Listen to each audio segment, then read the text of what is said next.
Morning, dear students. How are you all? Hope you are all well. But I know you all are missing your school, your classmates, your class, teachers very much. As you all know that due to COVID-19 pandemic, normal classes cannot be conducted. So we have arranged online classes for you all, so that your studies do not get hampered and teaching learning process can proceed smoothly. Today, children, I am going to teach you all one Hindi poem. बच्चों, अब तुम सब ध्यान दो board पे जो एक कविता मैंने लिखा। कविता का नाम है प्रार्थना। ये एक कविता है जिसमें कवि ने बताया है कि किस तरह हम भगवान की अर्चना करते हैं और भगवान को सब कुछ मानते हैं। कविता के सारे पंक्तियों में इसी बात को बताया गया है कि किस तरह हम भगवान को ही अपना सब कुछ मानते हुए उनकी हम प्रशंसा कर रहे हैं। तो देखो बच्चों, हम हर एक लाइन को तुम सबको बताएंगे उसके अर्थ के साथ। पहले लाइन पे देखो जो लिखा हुआ है, तुम्ही हो माता पिता तुम्ही हो, तुम्ही हो बंधु सखा तुम्ही हो। तो ये दो लाइन का अर्थ अब मैं तुम्हें बताती हूँ।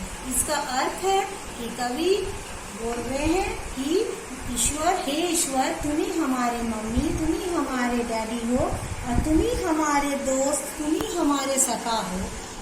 अब तीसरे और चौथे लाइन पे ध्यान दो बच्चों, तुम्ही हो साथी तुम्ही सहारे, कोई ना अपना सिवा तुम्हारे। इस लाइन का क्या अर्थ है? इस लाइन का अर्थ है कि ईश्वर ही हमारे सच्चे दोस्त होते हैं और सहारा देते हैं। कभी भी मुसीबत आने पर हम किसको बुलाते हैं? ईश्वर को, कि भगवान मुझे इस दुविधा से बचाओ। आप जो भी भगवान को तुम मानते हो उसी के पास जाते हो। कृष्ण भगवान हो सकते हैं, शिव भगवान हो सकते हैं, दुर्गा भगवान हो सकते, कोई भी, कोई ना अपना सिवा तुम्हारे। इसका अर्थ है कि हे ईश्वर, तुम्हारे सिवा हमारा अपना बोलने के लिए कोई नहीं है। अब बच्चों, पांचवे और छठे लाइन पे आओ।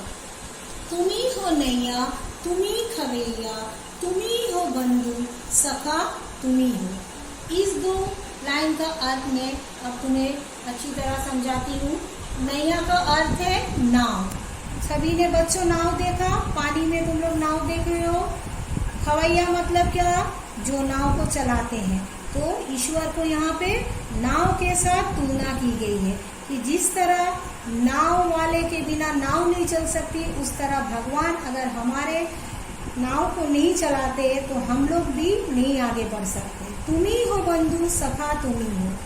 इस लाइन के अर्थ तो बच्चों तुमने पहले भी सुना है, जो दूसरे लाइन पे बताया गया था कि ईश्वरी हमारे दोस्त, ईश्वरी हमारे बंधु होते हैं। अब आ जाओ, जो खिल सके ना वो फूल हम है, तुम्हारे चरणों की धूल हम है। अब इस लाइन का अर्थ क्या है? ईश्वर से कह रहे हैं कभी कि हम उस फूल की तरह है जो खिल ना सकते हैं, तुम्हारे चरणों की धूल है। क्योंकि आप लोग सभी जानते हैं बच्चों कि हम भगवान के चरणों पे फूल चढ़ाते हैं। आप लोग देखे ही होंगे और खुद भी पूजा करते होंगे कि मम्मी किस तरह फूल को भगवान के चरणों पे डालती है, या किसी मंदिर पे भी तुम लोग देखे हो, घर पे भी देखे हो कि हम भगवान के चरणों पर फूल चढ़ाते हैं और भगवान की अर्चना या पूजा करते हैं।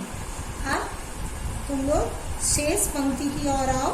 दया की दृष्टि सदा ही रखना, तुम्ही हो बंधु सखा तुम्ही हो। इस पंक्तियों में कवि ने ईश्वर से कहा कि हे ईश्वर, तुम हमेशा हम पर दया करना, तुम्हारे दया के बिना हमारा जीवन में कुछ नहीं हो सकता। तुम ही हमारे बंधु हो, तुम ही हमारे सखा हो। तो आप लोगों ने देखा बच्चों कि किस तरह हम हर दिन सुबह अगर इस प्रार्थना को भगवान को करते हैं तो इस तरह से हम भगवान की शुक्रिया अदा कर सकते हैं, क्योंकि भगवान हमें ने जो कुछ दिया है उसकी हम तुलना नहीं कर सकते। आप लोगों ने कविता के अर्थ को अच्छी तरह समझ लिया होगा। फिर भी मैं आप लोगों को अलग से कुछ शब्दार्थ के अर्थ बताती हूँ। देखो, नंबर 1 पे लिखा हुआ है बंधु। बंधु का अर्थ है भाई। दूसरे पे लिखा हुआ है सखा। सखा का अर्थ है मित्र या तो दोस्त। तीसरे पे लिखा हुआ है शिवा। शिवा का अर्थ है अलावा। चौथे पे लिखा हुआ है वृष्टि। इसका अर्थ है नजर। पांचवे पे देखो बच्चों नैया। उसका अर्थ है नाव। और छठे पे लिखा हुआ है खवैया, जिसका अर्थ है नाव खेने वाला या तो पार लगाने वाला। तो मैंने इन अर्थों को पहले भी आप लोगों को कविता पढ़ाते समय बताया है, फिर भी मैंने फिर से एक बार शब्दार्थ को आप लोगों को बताया। अब बच्चों देखो, मैं कुछ तुकान शब्द जो कि कविता में कुछ है और कुछ मैंने अपने से बताया है, आप लोग दूसरे भी तुकान शब्द कविता से निकाल सकते हैं। मैंने कुछ उदाहरण स्वरूप आप लोग को दिखाया है। देखो, पहले जो तुकान शब्द है वो है फूल। फूल का तुकान शब्द धूल हो सकता है या आप कुछ और भी लिख सकते हैं।